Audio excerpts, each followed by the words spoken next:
Hey everyone, it's Taylor Lomprez here with TLC Talks, Homes by TLC at Keller Realty. Today, we are with Nick DuBois with Acuity Inspections of the Low Country. We're going to go over home inspections, the resale, the new construction, and what does the buyer need to do compared to us as the realtor and you as their inspector do for them.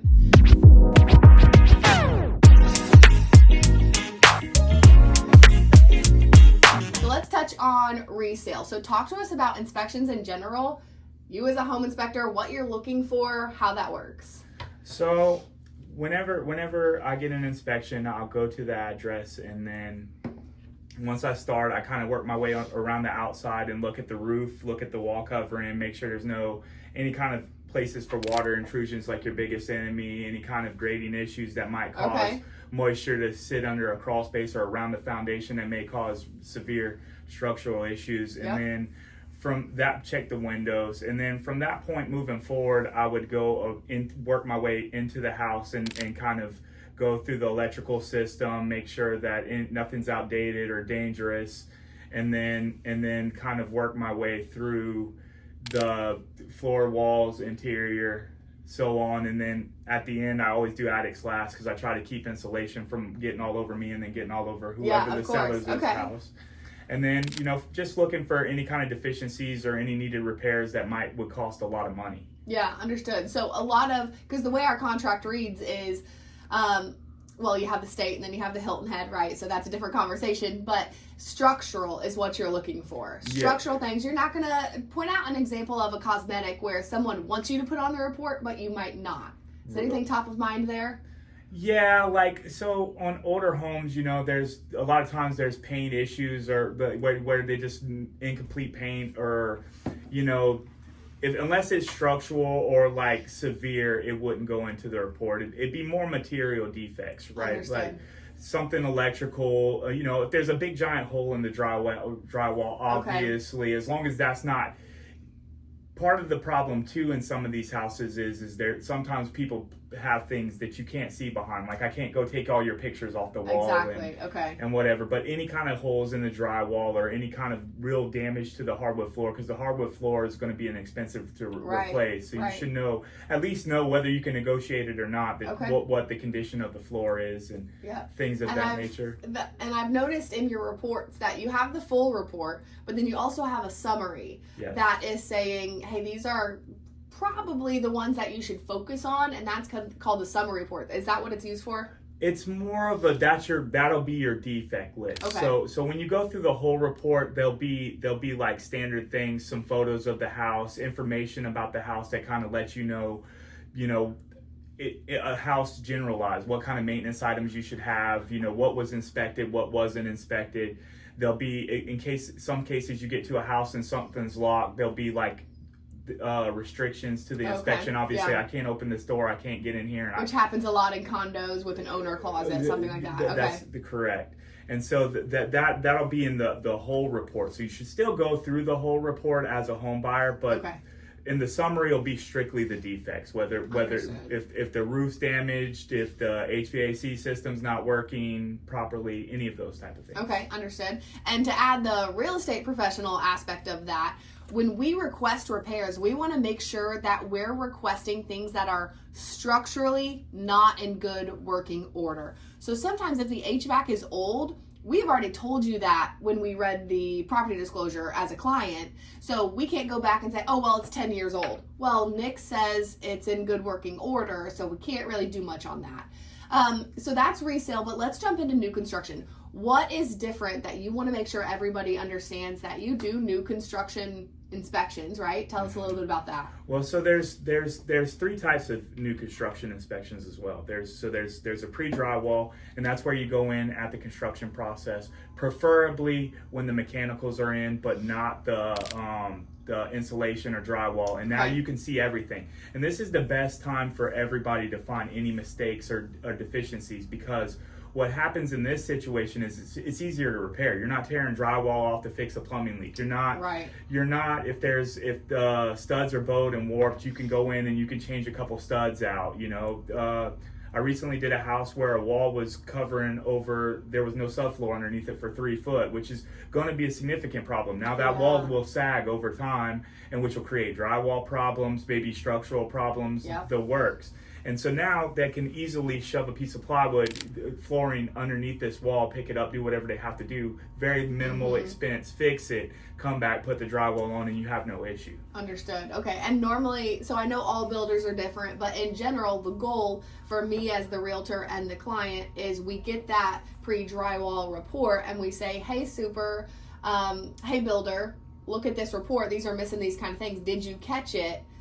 And can you please do that? Yeah. Overall? And at which point I could even go back and check to make sure that they done it before the next step is as part of the process. Yeah, cool. And then on the final inspections, that's the big difference here is that's going to be everything. It's going to be cosmetic. You're buying a new house. Yeah. We're going to go for nail pops. We're going to go for every nail pop, every kind of drywall cracking, any kind of incomplete paint, any kind of unfinished work. Anything that's also still systematically dangerous. You know, if HVAC's up an attic and the exhaust isn't hooked up correctly and it's leaking carbon monoxide in the attic, that's no good for nobody. Right. Sometimes there's electrical things that come with them, maybe outlets that don't work. It's better to find them fast and get them fixed as soon as possible before you don't want these people to have to come back in and tear stuff up and while you're trying to live in the house.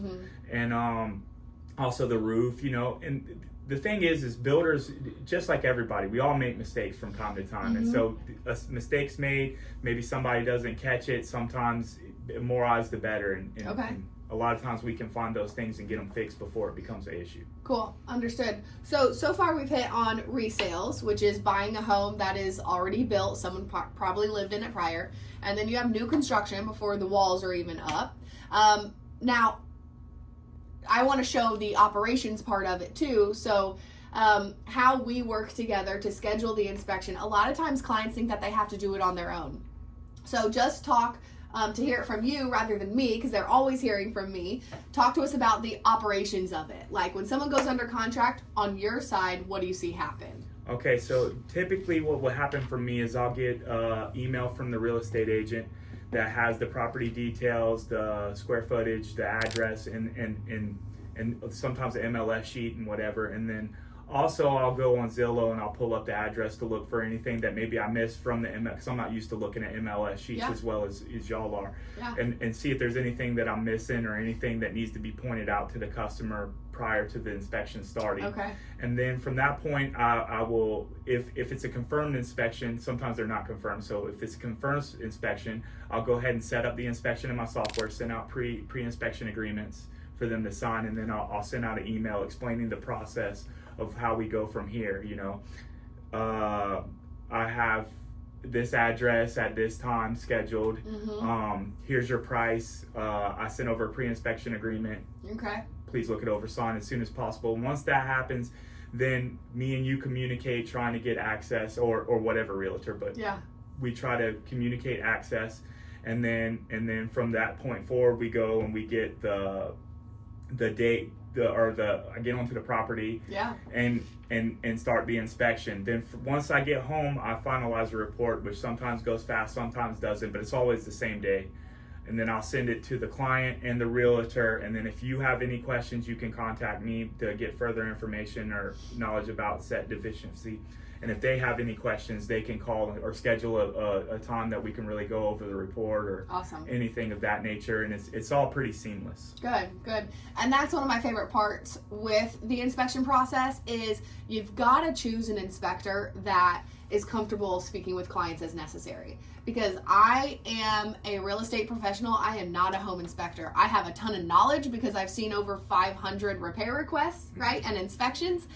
But that does not mean that I can answer all of the HVAC, roofing, structural issues. So when you send that report, I always review it as their real estate professional. And then when the client starts asking me, oh my gosh, is my house going to go up in flames? That is my cue to say, I think we should get on the phone with Nick. So, and you're happy to do that, right? Because you've done it with my clients before as necessary. That's right. And as long as we got to focus on the home inspection, because I'm not a realtor, so sometimes the real estate questions come to me and I can't answer those. It's not I don't like to talk out of turn and speak on things. I don't know what contract they signed. I don't know the agreements that they have with said seller. All I can really speak on is the condition of the home and what the implications of said condition is. Yeah, and that's why I like to have that three-way conversation, because some questions are for you about the HVAC or the roof, whatever, and some are, well, does Section 8 explain blah, blah, blah, and that's me, that's not you. So three-way conversation is awesome. Well, thank you very much for coming. I appreciate you. We went over resales, new construction, and how to order. And really, we just do that for you. So if y'all have questions, let me know how to get Nick's information. We're also going to post it here in this video as well. So thank you very much again. Thanks for having me. Yes, and we'll talk to you soon.